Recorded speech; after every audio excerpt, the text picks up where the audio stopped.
Shalom, selamat pagi sahabat Petra yang dikasihi oleh Tuhan Yesus Kristus. Bagaimana kabarnya hari ini? Semoga dalam kondisi sehat, sukacita, dan semangat. Berjumpa kembali dengan Radio Petra 105.7 FM dalam program Embun Pagi edisi hari ini, Selasa 3 Maret 2026. Kali ini bersama dengan saya, Pendeta Eko Iswanto dari GKJ Medari Sleman.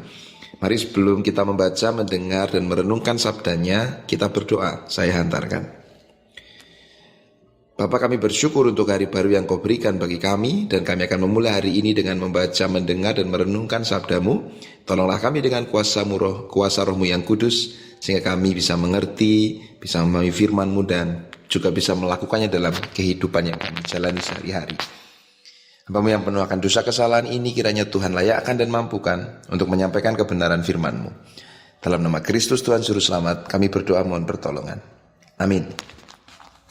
Sahabat Petra dikasihi Tuhan, firman Tuhan yang akan kita renungkan bersama saat ini terambil dari Mazmur 128 ayat 1 sampai dengan ayat yang ke-6.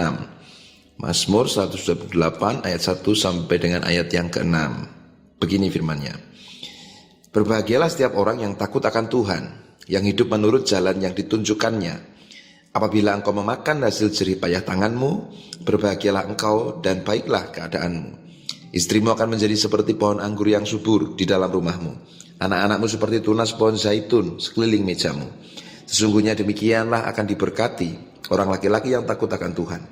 Kiranya Tuhan memberkati engkau dari Sion, supaya engkau melihat kebahagiaan Yerusalem seumur hidupmu, dan melihat anak-anak dari anak-anakmu. Damai sejahtera atas Israel.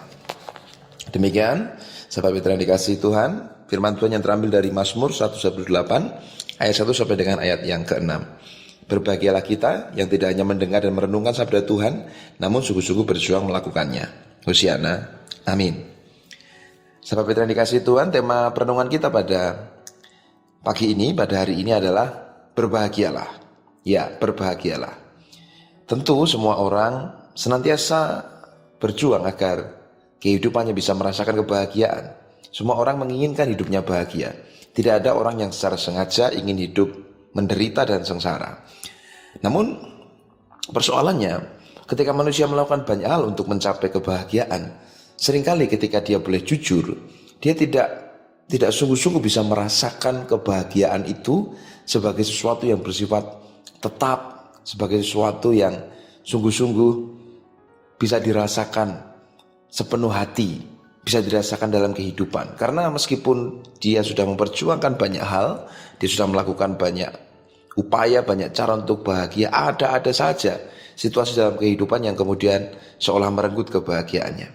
Nah saudara-saudara, saat ini kita diajak untuk belajar. Ketika temanya adalah berbahagialah, kita diminta untuk mencoba melihat definisi, ukuran, dan perjuangan kebahagiaan kita bukan dari kacamata dan sudut pandang kita, bukan dari definisi dan target-target yang kita tetapkan secara manusiawi. Namun kita diajak untuk melihat bagaimana seharusnya kita berbahagia menurut kacamata Tuhan, menurut sudut pandang Tuhan.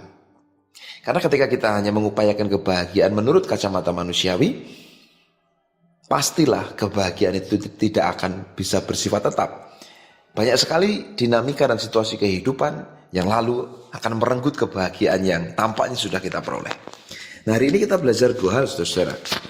Jadi kita belajar tentang seperti apa seharusnya kita berbahagia. Yang pertama dari ayat 1. Berbahagialah setiap orang yang takut akan Tuhan, yang hidup menurut jalan yang ditunjukkannya. Jadi mari kita sekarang ini menargetkan bahwa saya bahagia kalau saya tetap hidup menurut jalan yang ditunjukkan Tuhan. Nah seringkali orang berbahagia itu kan karena dia mendapatkan harta benda, dia mendapatkan kekayaan, dia mendapatkan pangkat, kedudukan, jabatan, dia mendapatkan popularitas. Meskipun untuk itu semua seringkali harus dilalui dengan cara meninggalkan jalan Tuhan. Harus dilalui dengan cara menjauh dari jalan Tuhan.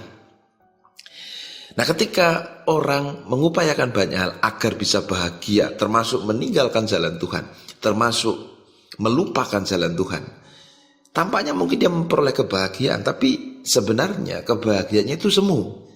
Maka mari yang pertama kita tekankan pada diri kita. Kita tekankan pada diri kita bahwa saya bahagia kalau saya tetap hidup menurut jalan yang ditunjukkan Tuhan. Meskipun untuk hidup menurut jalan yang ditunjukkan Tuhan itu, kita mungkin harus mengalami penderitaan, kesengsaraan, sesuatu yang tidak menyenangkan dalam kehidupan kita di dunia. Tapi ketika kita punya definisi bahwa kebahagiaan saya adalah ketika saya tetap hidup di jalan Tuhan, maka apapun yang terjadi, seperti apapun situasi kehidupan kita akan mendapatkan kebahagiaan yang sejati. Jadi itu yang pertama. Kita bahagia ketika kita tetap hidup di jalan Tuhan.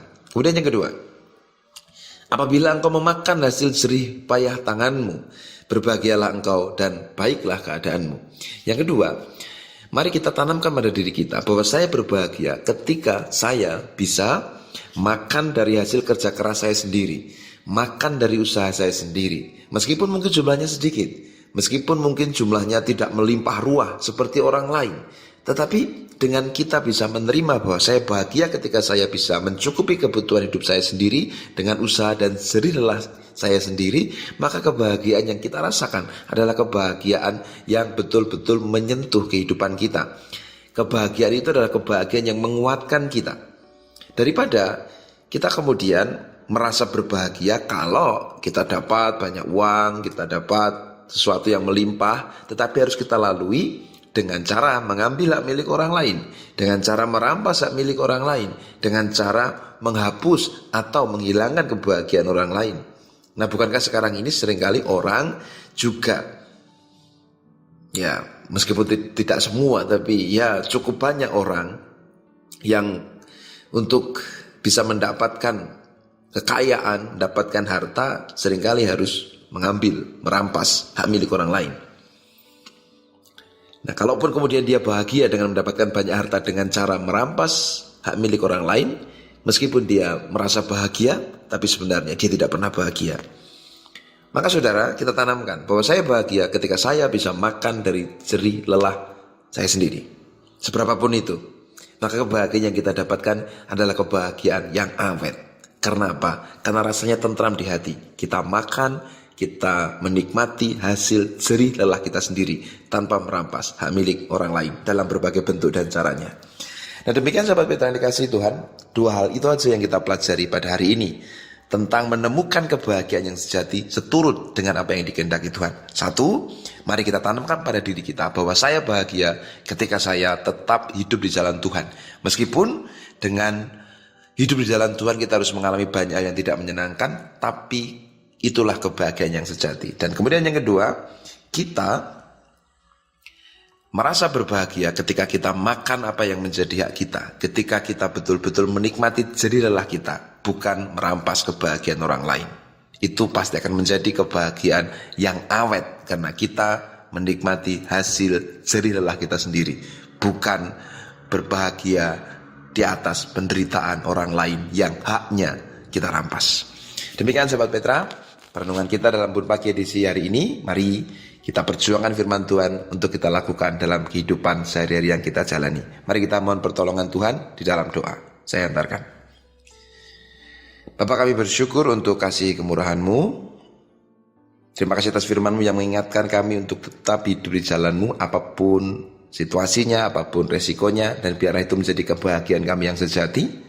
Dan demikian juga dalam kami mengupayakan tercukupinya kebutuhan hidup kami, dalam kami mengupayakan untuk memenuhi semua hal yang harus kami kerjakan untuk memenuhi kebutuhan hidup kami sehari-hari. Biarlah sungguh di sana kami berbahagia ketika kami bisa mencukupi kebutuhan hidup kami melalui jerih lelah kami sendiri, bukan dengan merampas kebahagiaan orang lain. Ya Tuhan, tolonglah kami agar kami sungguh bisa mengupayakan kebahagiaan yang sejati sebagaimana Engkau kehendaki. Tolonglah kami agar kami sungguh boleh mengerjakan firman-Mu dalam kehidupan sehari-hari yang kami jalani. Ini doa syukur dan permohonan kami. Kami mohon berkat pertolongan untuk hari ini. Biarlah Kristus Tuhan selalu menolong dan menyertai kami dalam segala hal. Dalam nama-Mu kami berdoa dan bersyukur. Amin. Demikian sahabat Petra, perenungan kita dalam Embun Pagi edisi hari ini, Selasa 3 Maret 2026, dari Radio Petra 105.7 FM. Saya Pendeta Eko Iswanto dari GKJ Medari Sleman mohon pamit. Sampai jumpa di lain kesempatan. Tuhan Yesus memberkati. Amin.